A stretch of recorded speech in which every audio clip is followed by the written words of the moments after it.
us, your internet historians, and in today's episode, we will be discussing the history or the accuracies behind the movie, The Amityville Horror. So, The Amityville Horror, when George Lutz and his wife Kathy find a beautiful new house in the small town of Amityville, New York, and they think the place is too good to be true. After they move in with their kids, they find out the cheap price tag is thanks to the house's sordid history. The former tenant murdered his family after supposedly being possessed by the devil. Believing the home is haunted, the couple find a priest to help them rid the place of evil spirits. So what were your guys' thoughts on the film? Well, First of all, let's preface that we watched the 2005 rendition of the movie starring Ryan Reynolds. Because there is a like 70s, I think. Yeah, I think it was 76 rendition or something like that. I forget. Yeah. But yeah, so what were your guys' opinions first? it was hard for me to take most of it seriously because I think I'm used to Ryan Reynolds now as like Deadpool and stuff. So there are moments where he's like being serious, but I like can't take him seriously. I'm like, wait, are you being sarcastic? You know, he has that voice. You know what I mean? Where you're like he plays the same character in every single Louis says the same thing about him because I forced him to go watch Deadpool with me because he read the comics and stuff, but he was like, I just don't like Ryan Reynolds. He's the same person in every movie. So I understand what you mean, but I'm like trying to backtrack to like 2005. Like if I was watching it then, you know, maybe I would take him seriously because he wasn't playing the roles he does now. But anyways, like the best part was just him running around shirtless. Yeah, we're all just convinced that this movie was written for shirtless Ryan Reynolds, and that was the whole reason why. Like the red balloon, like we talked about it. Oh my God. Briefly. It's like, what movie is this? You know? Yeah, I mean, I pretty much have the same opinions as you, Lisa. I was just like, this movie is so dumb. And like the thing is, I like a good cheesy movie, like any genre. I'm all for cheesiness. And this wasn't even cheesy. This was just bad, I felt like. And it's so sad because pretty much after I watched this movie, the next day, someone I watch on YouTube, they were talking about like, oh, the best remakes of films. And she listed this as one of them. And I was like, are you serious? I was like, that was a terrible movie. And I was like, okay, I can't trust this girl anymore on her opinions and recommendations on movies because I didn't agree with it. I don't know though. I don't know if it's just like, I don't know. I didn't really have any feelings about it because, I don't know, horror movies just, I mean, that type of jump scare horror just isn't really my thing. But I'm just wondering if it's just what is it, the sign of the times that it was 2005. I don't know. Maybe it's just because we're watching it in 2020 and it's just kind of silly now. I'm just like laughing because I just remember Chloe on the roof like, hi, mommy. That was so funny. And we were even saying, like, how the hell did she get over the chimney? Because the mom was struggling to get over the chimney part. And we're like, how the hell did she get it? That's true, I guess. She probably didn't even climb. The ghost, just levitated her. Yeah. I mean, she did a really good job for being, like, a child, you know? Yeah, she actually wasn't that bad of an act compared to the other little kid, which I already told you I hate his face, but... Oh, and I also just felt like they would insert certain things to kind of keep your attention, just like the babysitter walking in. So I think our opinion was that it was not that good of a movie. Okay, so let's first get into where it all starts. DeFeo dude. All right. Okay, so Ronald DeFeo Jr. So I was watching a documentary on YouTube and they called him Ronnie, but then also they say he also goes by Butch. I'm going to call him Butch. So he was born on September 26, 1951 in New York. He's the eldest of 5 kids. He has 2 brothers and 2 sisters. On November 13th, 1974, at around 6:30, Butch entered Henry's Bar in Amityville, Long Island, New York, and said, "You gotta help me. I think my mother and father are shot."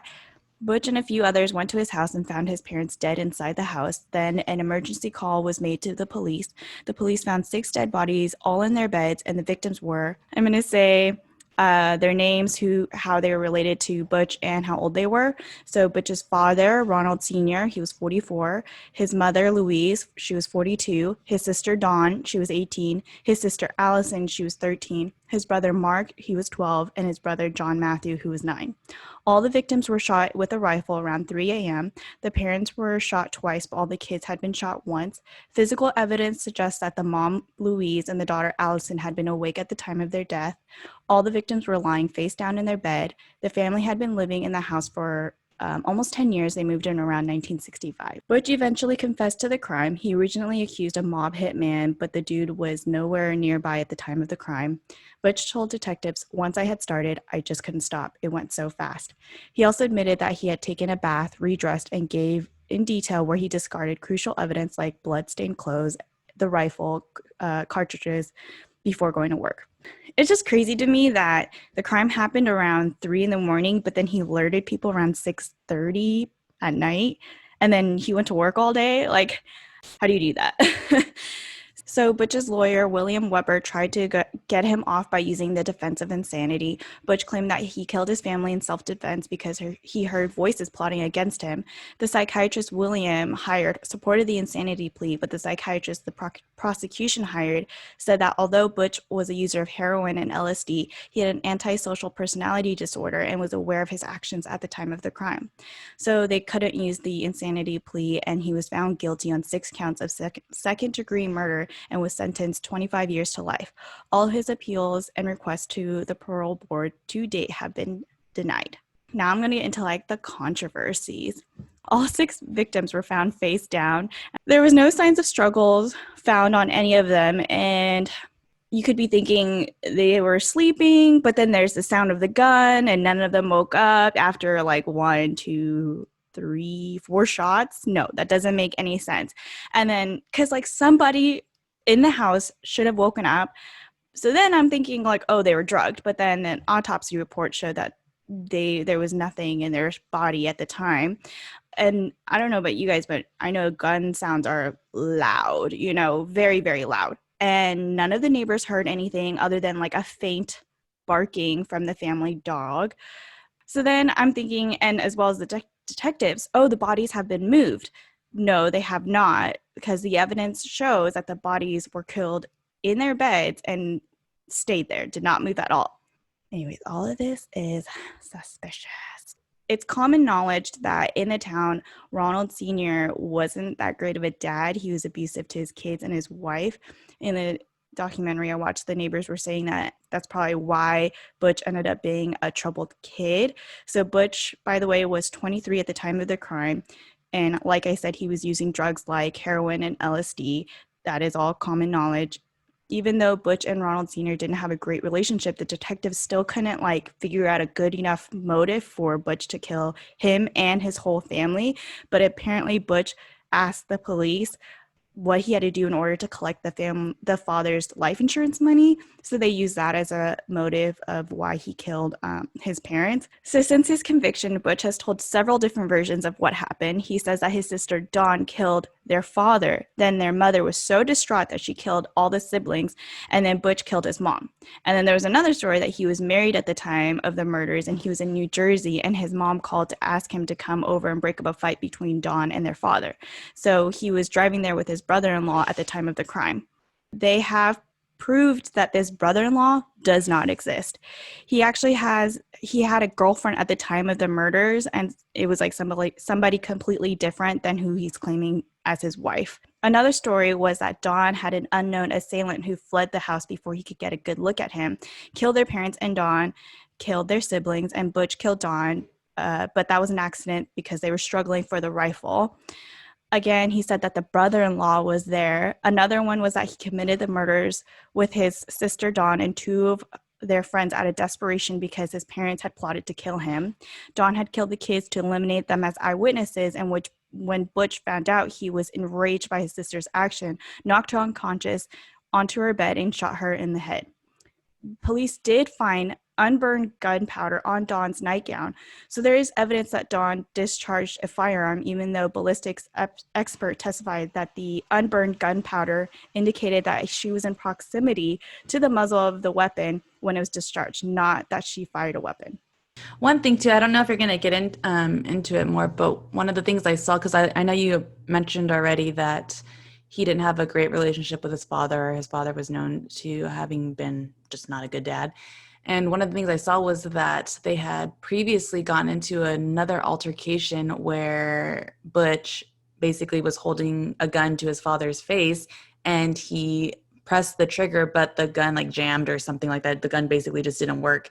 And after that happened, the dad just basically just ended the argument and was kind of shocked that it happened, or he was like shell shocked. And then also another thing that I thought was, I guess, interesting about their relationship is that they kind of placated Butch in a lot of ways, and that even though he was the drug addict and he just couldn't hold a job or anything like that, they gave him an allowance and they bought a whole bunch of shit for him and stuff like that. And but I don't think they were giving him as much money or whatever anymore. So I think that's also could have been one of the driving forces as to why he probably could have murdered them, because I think he was just upset at them for not doing what they normally do, which it's just a mess. Sounds like they had too many kids and they don't know how to parent.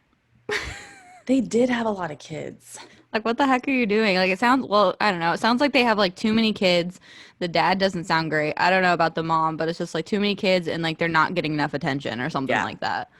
So this wife that he mentioned before also can't keep the story straight. She says that they were married in 1974 and then they were married in 1970, but their 1993 divorce case says that they met in 1985, were married in 1989, and divorced in 1993, and the crime happened in 1974. So what is the truth? In the documentary, I'm not sure the one I was watching how old it was, but it was just older. The neighbors and some reporters did describe that Butch was just, again, a troubled kid. And with the talk about hearing voices, plus they knew that he was taking drugs, they were actually kind of like linking him up to Charles Manson. So, and he kind of like looked like Charles, to be honest. He had the beard and everything. Yeah. So for me, like personally, what I think is that for the time, I don't think they care too much about like the psychology behind him, a difference than what it is now. I do think that they did say he had personality disorder. So I think for the longest time he had this disorder that was undiagnosed, which may be why he turned into drugs. And then with the abusive father, it just made it all worse, and with the drugs probably not really helping, it's helping him cope with it, but not actually helping him. So it probably did kind of make him go a little more loony. My opinion. I also kind of think Dawn was involved because she had some gunpowder residue on her. I just think that's suspicious. I just can't get over what exactly happened. I don't understand why there was no sound, that nobody woke up, unless there was like literally one person at every single victim shooting them at around the same time, so they didn't even get the chance to wake up. But then the neighbors didn't hear anything. I mean, I don't know, are they really that deep of sleepers? That just doesn't make sense to me. I'm trying to like Google furiously in the background, but isn't the 70s kind of like the height of like satanic panic kind of? Yeah, I think so, especially with Charles. He was around like the late 60s, so I can see how, again, they were like comparing him with Charles Manson. So I think for that reason alone, Butch just lost from the beginning with any type of sympathy. I think people already accused him right from the start. And I think that they didn't want to say that he had an undiagnosed mental disorder because they're trying to blame the drugs. They were like, oh, he's a drug user. It's the drugs, he's bad, drugs, bad. I mean, I watched a lot of Intervention. I know that not all of them are bad people, okay? I think that nowadays, when it comes to murder cases, like investigators, they really dive much deeper into their psyche, the evidence. Whereas I think I'm just saying this, but it sounds like back then the police just cared about solving the case, right? They were like, definitely, Butch killed him. Butch killed them. I don't care why, whatever. He's guilty. Okay, great. Closing the case. Done. Bye. Yeah, because I mean, especially such a public case like this, it would look bad on the police force if they didn't just solve it right away, even if there was something more there. It's just like, no, we got him. This is it. Here you go. I mean, especially if there's like a supernatural paranormal, thing involved. But at the same time, it's like a lot of the times with like these types of cases that are just like so well known in the town, it's just like, no, it's going to look bad on us if we don't say it's closed. Butch said that he woke up around 3:15, and that's when he found the bodies, which is why in the movie we saw over and over again 3:15 is when like Ryan woke up or whatever. Again, I think it's really, really strange. He woke up 3:15, saw the bodies, and went on about his day. And we were saying it's just to kind of build a case for him versus against him. It's still very strange. Yeah, because 3, that's the witching hour or Yeah. whatever. I do gotta say though that I did actually kind of like that shot at the very end of the movie with like the clock reversing time or whatever, and I thought that was kind of cool. I don't out of all the editing in that movie. Yeah, I don't know. Since we're talking about DeFeo, that's going to lead us into the next portion of the story, which is George and Kathy Lutz's experience with the house. In December 1975, George and Kathy Lutz and their 3 children moved into the house at 112 Ocean Avenue in Amityville, New York. It had cost them just $80,000, which is already, I mean, it's the 70s, so it's kind of like hard to gauge house values, but also this is like, I didn't realize until looking into this further that this is a waterfront house. Like, it's a nice house. Which is unfortunate. So the day they moved in, they had a priest, Father Ray. He blessed the house when they moved in. According to Lutz, the priest said he had felt an unseen hand slap him in the sewing room and heard a voice say, "Get out." Then the Lutz say that the father became ill with flu-like symptoms and his hands began to bleed. But they moved in anyway, because that's just fun father stuff. I don't know. Within days, they started to notice strange phenomena. Lutz says there were odors in the house that came and went. There were sounds. The front door would slam shut in the middle of the night. I couldn't get warm in the house for many days. The family kept the fireplace burning day and night in a futile attempt to stay warm and found strange gelatinous drops on the carpet when they woke up in the morning. At times, he claims his wife was physically transformed into an old woman, which we kind of see in the movie, with the like brief moments of silly editing, into an old woman with the face, hair, and wrinkles of a 90-year-old. Lutz claims that he mysteriously woke at 3:15 a.m. almost every day. Around the same time the DeFeo murders were believed to have happened. One night, he says, he heard his children's beds slamming up and down on the floor above him but he was unable to do anything because he was immobilized in bed by an unseen force. Later that night, he woke up to see his wife levitating and moving across the bed.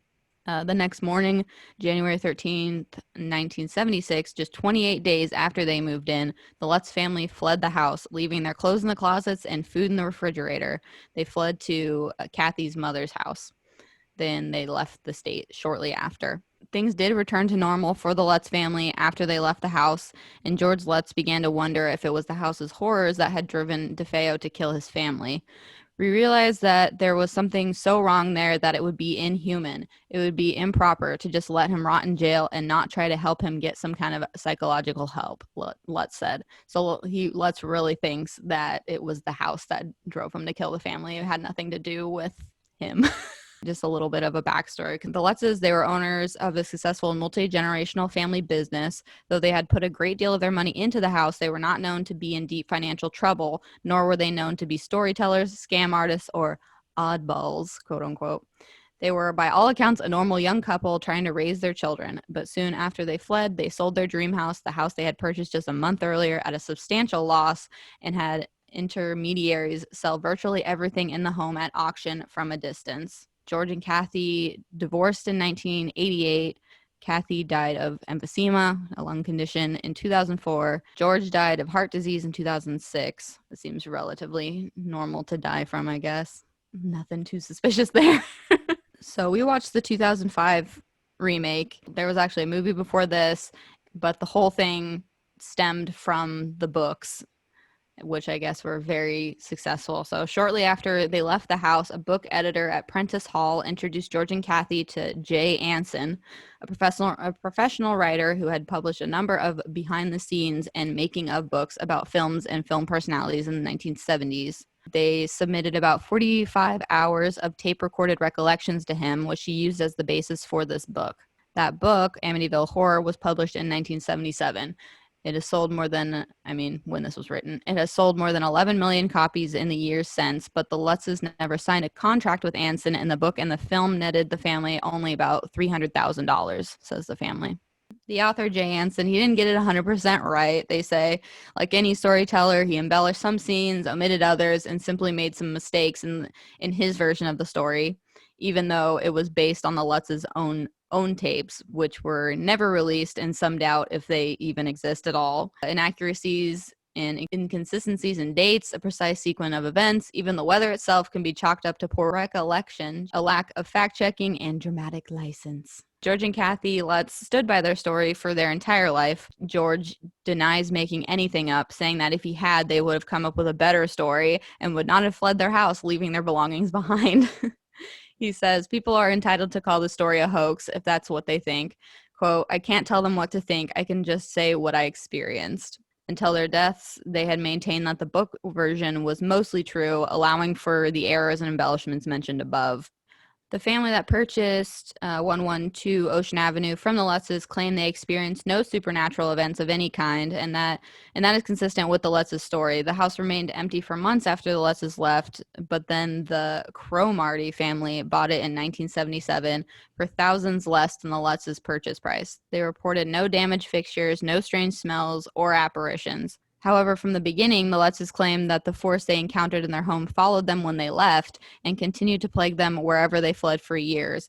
And they first made these statements before the house was sold. So that brings me to the kids, which I could only, the daughter, Chloe's character, I guess like for most of these interviews, she couldn't be located or just didn't want to be found.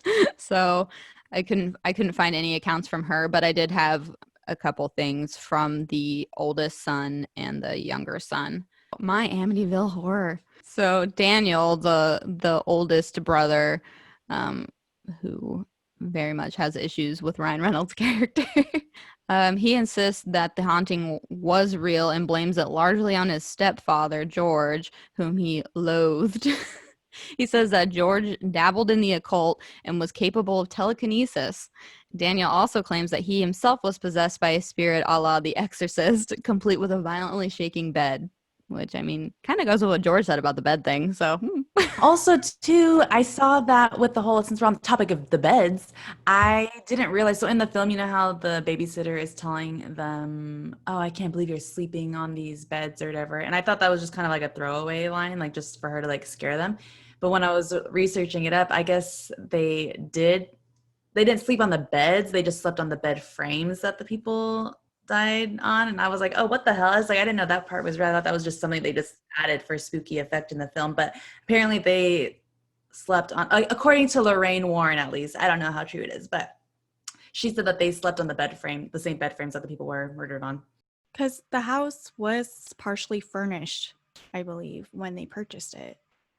When they purchased the house, they paid an extra cost for some of the furniture that was already in there. Law enforcement back then was just not great. I guess forensic science wasn't great because it's just like realistically the beds and stuff would have been taken for evidence and all that jazz now, at least. So it's quite strange if they did leave it in there.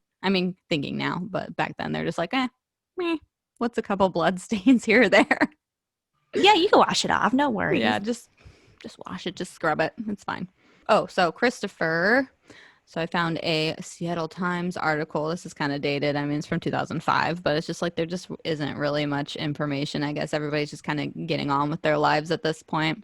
So they were mostly interviewed when the more recent movie came out, the Ryan Reynolds one. Yeah, pretty much. The renewed interest, I think. Christopher, the only one of the three children who lived in the allegedly haunted house and to publicly speak about it. Besides Daniel and his, he hardly said anything, is mostly, pushing his documentary. But Christopher has some opinions too. So he says, so far there's been 3 representations of what happened in that house, and not one of them, not the book, not the movie, nor a remake released last month, is accurate.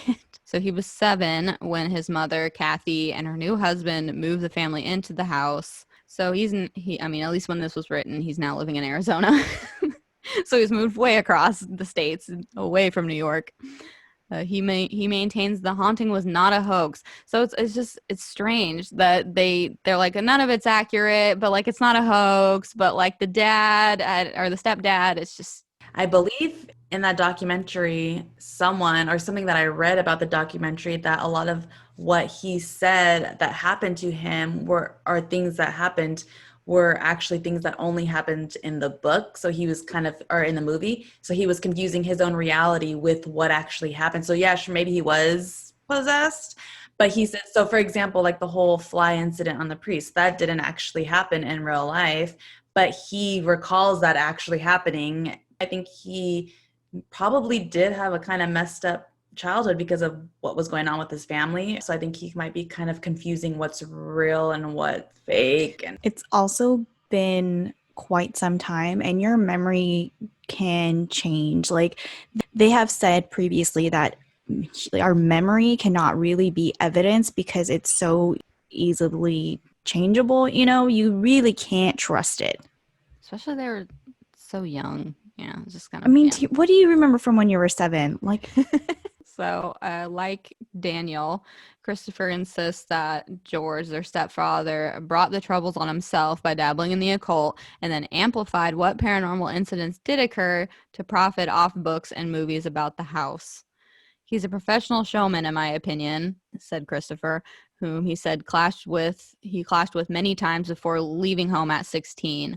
I just feel as though we're being exploited. Lutz sued his former stepson in Nevada District Court in 2003 over what Christopher said are allegations of trademark infringement and fraud relating to a future Amityville movie planned by Lutz. So according to Christopher, when the family moved into the house in 1975, George was extremely curious of everything paranormal and tried to summon supernatural beings by chanting. I don't know that I'd call it black magic, but it was a way to call up spirits, he said. Some of the alleged incidents detailed in the Amityville Horror book, such as unforeseen forces ripping the front door from the hinges, never occurred, Christopher said. But he insists he did have run-ins with the paranormal, including the time he saw a presence as definite as a shadow in the shape of a man that moved toward him and then dissipated. So I guess everybody agrees that it did happen, but it was exaggerated, and also it's all George's fault. Oh, and just to wrap up on the house, I put my background. So they have since taken down or replaced the murder windows with regular windows, so the facade would be less recognizable. They've also, one of the more recent buyers of the house requested that they change the address, so people stop coming by and looking for it. should I talk about Ed and Lorraine Warren? All right, so you might have heard of them because there's a bunch of movies that came out Maybe, because So of say their, those fools. yeah. the name sounds familiar. I don't know. Because, the Conjuring, Annabelle, they were involved in that. Well, Ed and Lorraine Warren were also involved in this. They were American course. paranormal investigators and authors associated with prominent cases of hauntings. Ed was a self-taught and self-professed demonologist, author, and lecturer, and Lorraine professed to be a clairvoyant, which is the ability to gain information about an object, person, location, or physical event through extrasensory perception, and a light trance medium who worked closely with her husband. Ed and Lorraine were one of the first investigators of the Amityville haunting. According to the couple, they had a variety of people with them that included medical doctors, researchers, police officers, nurses, college students, and members of the clergy in the investigation. They are also members of the Roman Catholic Church and held that demonic forces are likely to possess those who lack faith. So I watched this YouTube interview. Oh my gosh, I loved it. Like, I couldn't stop laughing because the interviewer, his name was Tony, and Lorraine was like, Tony, would you believe that? Like, Tony, how can you not believe that? And they talked about their experience in the house and that they felt this dark presence, and when they walked into the room, they could just feel this like pressure on their chest and this pulling them down to beneath, like as if they're trying to pull them beneath them. Just things like that. They showed pictures. They were like, look, Tony, would you leave a house with all the dishes? The plants were just watered the other day. Like, you could tell she just watered the plants. Like, would you leave the house like that? No, you wouldn't. They were scared out of their minds. They had to go. It's a treat. Ed has also said that he would pay a person $3,000 if they could prove that what they're saying is untrue. If they can provide evidence that the experience that George and Kathy had in that house is untrue. So, to my knowledge, he has never paid anybody and no one has ever gone to him with knowledge, but there are people who have investigated the Warrens to see if they are fact or fiction. They also talked about how many of the men involved in this horror stuff have passed away from heart-related problems, like the author Jay Anson. He died from a heart surgery complication. And then you said George, he died from a heart-related condition. But again, this could all be coincidental. I think one of the most common way to die is like heart disease or something, whatever, so. Yeah, it's pretty up there in the US anyway. Yeah. Exactly. So I don't really buy that. Oh, and they also go in, so they're Roman Catholic, right? And they really go into the fact that like atheists are the ones that are brainwashing us. They were just constantly talking about how they were kind of talking shit about atheists basically, and that these atheists are saying that these things didn't happen, but they don't have any evidence about that. And when they bring people into the house or anything like that, they also feel something and they can't explain that. So, and again, like I said, they say that demonic forces are more likely to haunt those who lack faith. Personally, to me, I think that Ed and Lorraine are master manipulators. Inducing fear is much easier than inducing pleasure or happiness. So, like, let me give you an example. After I watched the movie, I sent you guys that TikTok because that did kind of happen to me. So basically what happened is after I watched this movie, I went into the kitchen and I could see like the shadow of my head and stuff like that. And all of a sudden it kind of got dark and I was like, oh my God. And I like turned around really quickly, but it's just the fact that there was a cloud going over the sun, so it's just the light was changing. But because I had just watched this movie and it was very much like turning all the time, I began to kind of twist and turn like, oh, something behind me. I sort of do that a lot already. Like I've told you guys and many people know, I do think that my house has hosted several different spirits. I've never experienced anything malicious or demonic or anything like that. I do tend to like look a lot like, oh, what was that? Oh, okay, whatever. It's just that I noticed that when I kind of talk about it or we kind of like get spooked out by it, as if we kind of just freak our own selves out. So that's what I think Ed and Lorraine were doing to a lot of people. Like they walk in like, oh my, do you feel that? The pressure on my chest, like the dark presence. And if you say that when someone walks into a house, they're going to feel it. And then also they're trying to be like, if you don't feel it or if other people feel it, and Ed and Lorraine are like, well, what's the evidence? Why don't you feel it, but everyone else does? That's you can't. It's hard to explain. Again, I think inducing fear and things like that is easier. Like if I was like, oh no, angels are in this house and they're the ones making those noises, blessing us, no one would believe that, right? So, anyways, personally, I just think that they're master manipulators. I just think it's kind of funny because you said that she said that atheists are the ones who are bringing the demons or whatever, and they're the ones who are being haunted, right? You said that. That's that's kind of what they said, that people who lacked faith are the more likely. But the thing is, I don't get is that then how come they kept getting their asses haunted? Because after she claims that after they first visited the house, that when they left, that basically the spirit followed them, and that she said that there was some stuff happening to her car that she just didn't want to get into, basically in this interview. So to me, I'm like, okay, well, you're full of shit then if you don't want to get into what happened to you on the car ride home. She's inviting them. Yeah, and I guess inviting the demons. And I guess after that experience, she said they never returned back to the house. But I'm like, okay, well, if you're all of good faith, then what do you got to worry about? Okay, so since we're talking about Ed and Lorraine Warren, I want to talk about Father Pecoraro. In the film, we see Kathy is contacting a priest to get some guidance on her home. She's trying to figure out what is going on. So she first visits him, and then he contacts her and comes to the house.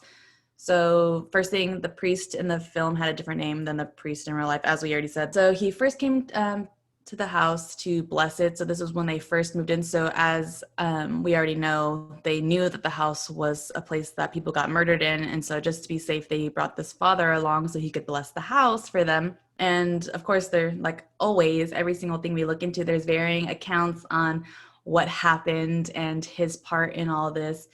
And I think there's kind of 4 different accounts, because there is the Lutz point of view, the father's point of view, the author's idea, I guess, interpretation of what happened. And then again, like I said, Lorraine and Ed kind of also said something quickly about him. Some of the accounts, though, they do overlap. So in the book, it states that Pecoraro had met the Lutzes years prior when they first got married. So during the court proceedings, when the Lutz were asked when they met the priest, they stated dates that were well after they had gotten married. And like I already said, they wanted to get the house blessed since there was some murders in there. So they called up Father Dude. That's what I wrote in my notes, Father Dude. According to George, the Lutz family was unpacking their stuff from a rental van when Father Pecoraro went inside the house by himself. And then, according to Amityville lore, the priest went into one of the upstairs bedrooms, and that's when things got freaky. As he began sprinkling holy water, Father Pecoraro supposedly heard a deep, otherworldly voice that shouted, "Get out." Then he said he felt a slap in the face, and then, being a sensible man, Father Pecoraro decided to follow orders. Before the priest left, he told George there was something strange about that particular room. When Lutz said they planned on converting it into a sewing area, the priest replied, "That's good. As long as no one sleeps in there, that's fine." However, Father Pecoraro didn't escape completely unscathed, as he supposedly received blisters on hands, as you already mentioned, Alec. Plus, his car began acting like it was possessed, with the doors and wipers going haywire until the engine died. In the interview that I read about Lorraine, she said that when she first met George, George told her that they had to leave the house because the priest told them that if they stayed there, that it would basically just kind of amplify the hauntings and give the spirit recognition and kind of encourage the spirit to haunt them. During the court proceedings, Father Pecoraro stated that the only contact he had with the family was a phone call regarding their psychic experiences, and that he never actually stepped foot into the house. But later, he said there was an article that saying that he did later admit that he went to the house to bless it and did hear a voice say, "Get out," but that was it. He didn't get the slap in the face or anything like that. He also told the judge that he's not sure any supernatural force existed at the house. It's a little shady. I think that's one of the things that I kept reading over and over, is that it's kind of, people don't know really whether or not to trust him or his word, because he kept changing his story. And I think one of the reasons why he might have just changed his story a lot was because I feel like the church doesn't ever really want to be associated with something like that, especially when it's in the public forum. So I think that might have been why he was changing his story up a little bit, because even when he did one of the interviews, he was like all blacked out, like he didn't want his identity to be known. But later, obviously, it was revealed who he actually was. So Lorraine says that she got a call about the case and immediately felt something that was off about it. She claims that because of this odd feeling, she contacted the clergy so they could essentially partner up and tackle this haunting together. And she also says that he claimed he was slapped by a spirit, which I just think is funny. What the heck? Yeah, so that's what I'm saying. Like, I don't know which to believe, but according to George and Lorraine also said that this is what the priest told her specifically. She said those words came from his mouth, that he was slapped. So it's like, who do we believe here? It's kind of like what you said. It's like, it seems like either the church doesn't want to be involved and is telling him to stop talking about it, or he just doesn't want to be involved anymore and is changing his stories to remove himself from the situation. So I don't really know who to believe in that whole situation. I do think he probably did step foot in the house at least and did bless it. So Jeremiah, well, in the film, he is Jeremiah Ketchum, but in real life, his name was John Ketchum. So first, let me explain who he is and whatnot. So in the movie, he is brought in as sort of the villain. As I've already said before, I feel like they kind of just added him in as kind of an afterthought. Kathy discovers that he was a reverend who tortured Indians, which first, again, this character is loosely based off of, actually was named John, not Jeremiah, as I've already said, and he was not a reverend, and there is no evidence he was an Indian killer. John Ketchum was born in 1622 in Cambridge, England, and came to America by ship with his father, Edward, arriving in Ipswich, Massachusetts, a town not far from Salem. John married Suzanne Payne in 1646 and eventually settled in Southold, Long Island, New York. He was appointed constable in 1662. There is no record of him committing suicide, because in the film they said he committed suicide in the basement or something like that, when he died in 1697 in Newton, Queens, New York. where he had served as a deputy. There is also no history of him having any connection to witchcraft, as supported by the Ketchum family, who have done extensive research with regard to their genealogy. Ketchum was a common name in Long Island area, and other John Ketchums are also on record as having lived there, including but not limited to one of John Ketchum's sons, who was also named John. Also, there wasn't even a basement in the house like it was depicted in the movie. They make it seem like Ketchum tortured and held Indians captive in the basement and showed that it was where he killed himself. But I guess they had something, but it was not as big and elaborate. There would be no way for him to hold people captive down there. So that's kind of just a quick little history tidbit about him. I feel like they just kind of added him just to give the story or the spirit some type of background history information. I forgot one thing. I totally forgot. I just remember this when you were talking about it, but the flies stuff. So they did say the full father thing was untrue, but they were saying that there was a lot of flies in the house, and it's December. So in the wintertime, there isn't actually a lot of flies. So they thought there was an unusual amount of flies in the house, particularly in a room. I think it's one of the sisters' room. I think Dawn or Allison, or maybe they shared a room. I don't remember, but they said that that room held a lot of flies. And Lorraine was like, in old pictures you would see in her room, there was a lot of flies in there. I don't think so. So what do you guys think? What is I guess our evidence? Hoax. Yeah, definitely. I think it's a hoax, as we know. I feel like and on Wikipedia, William Weber has said that him and George thought of this over some wine. Yeah, I saw that too. Yeah, I saw that too. Definitely. So I think it's all just a big old hoax, and all these people just wanted to get some type of fame and notoriety. Because wasn't there also something about George just being kind of like someone who I feel like in one of the documentaries I saw, it was like he wanted to be famous basically, or something like that. Like he wanted to be known, or like a known individual. And I think this was just his way of doing that, his claim to fame. Yeah. I don't know though, because it's just like, if the kids hated the dad that much, like why would they still stand by that stuff happened in the house? Because I think what happened is that before they moved into that house, the parents had a discussion with the kids saying, hey, people were murdered in this house. And that putting that seed in that brain, and maybe the dad like doing like crazy like moves like this, or the mom even doing things, it makes the kids think, yeah, there's things that are happening. And then they create these things in their heads, which is like what we were saying how I did as a kid as well. Okay. Like false memories. Because he even said he knew his dad or his stepfather was, trying to summon spirits and trying to like, he was very into that stuff. So I think as a kid, that would terrify you and think that they are going to bring something into your house. And so I think any noise that they might have heard, houses make noises, like my house is super loud at night. And because everything's settling, so it's like, oh, of course you're going to hear creaks and all that stuff. And I think as a kid that scares you, like I think anything otherworldly scares you. And I think it's weird that the dad or the stepfather George, he would talk about this stuff so openly, like in front of the kids. At least like just keep that with you and your wife. Like, why does the kids have to know? So I guess also too, so let's talk about the Indian burial thing, because that was, again, like I said, that was kind of a plot point in the film, and one of the things why they said that it might have been haunted. So let me just read you this little excerpt that I found. Okay, so some believe the demonic activity in Amityville was linked to one of the most stereotypical horror tropes of all time, the ancient Indian burial ground.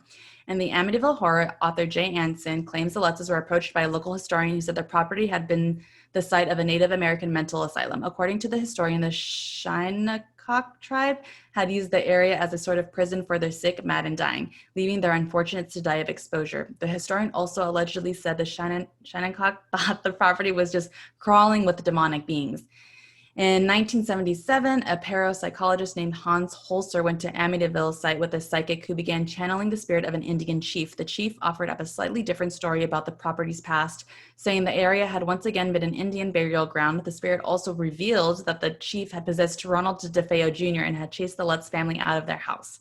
But there's no proof to back any of this up. The Shinnecock tribe never lived in the Amityville area. They lived 70 miles away. Members of the closely related Montaukett Nation have made it clear that the Shinnecock never left their sick to die in the elements. And most importantly, Chief Straight Arrow Cooper of the Montaukett explained to ABC that his tribe would never go into somebody's body and capture their soul and control it in a very negative way. That is not us.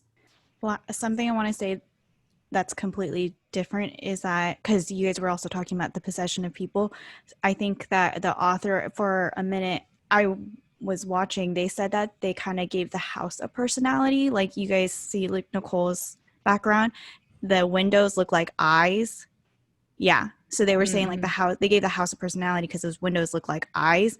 And it's funny how George is saying that it followed him, because they were saying the whole horror, it's all related to the house. It is all the house. The house has the personality, but then they're Well, also yeah, because it's saying, like, how can it follow you when literally even the person you said that blessed the house told you that if you left, you would be fine. In the film, that's also how it's depicted. As soon as they left the house, he was totally coherent again and not seeing yeah. things on anyone. So it's like, how you, like, I feel like all of their stories kind of, even though like not really changed, but like little things like that, like one, you're going to say it followed you, but then you're going to say, like, why would you leave all your stuff then? That was the whole reason you left all your stuff behind, because you didn't want to go back into the house and have anything haunt you. But again, Lorraine and Ed Warren, how are you going to say that only atheists or whatever are the reason for all this stuff, but then you claim all these things are constantly following you and the items are the things that are possessed? I don't know. It doesn't make any sense. Because they were trying to say, because I think George and Kathy weren't very religious or had like very strong faith. Like they did belong to a church maybe when they were growing up, but as they are adults now, they weren't. So I think they were trying to use that as like another reason why they were more likely to become haunted versus maybe the next family or whatever. And then also having people who've lived in the house since then have said, like I think you already mentioned, Alec, that they have never experienced any of the things that the Lutz family has said that they experienced. So none of it's really adding up. Because they're saying, yeah, once you go through this, you're going to get book deals, you're going to get movie deals, which they did. So, I mean, and to be honest, we're still talking about them to this day. This is like 40 years later. It's still like being talked about. We're talking about this stuff. We're not talking about the family that didn't experience anything, right? Where's their Wikipedia page? It's a hoax. We think it's a hoax. Thanks for joining us this week on the Internet Historians. If you enjoyed this podcast, make sure to follow us on Spotify, Apple Podcasts, Google Podcasts, and give us a rating. You can also connect with us on Instagram, and we give pictures and stuff like that of the people that we're talking about in each episode. Next week, we'll be discussing the Navajo Code Talkers from the movie Wind Talkers. So don't forget to tune in. Thanks again, and we will see you next week. Bye.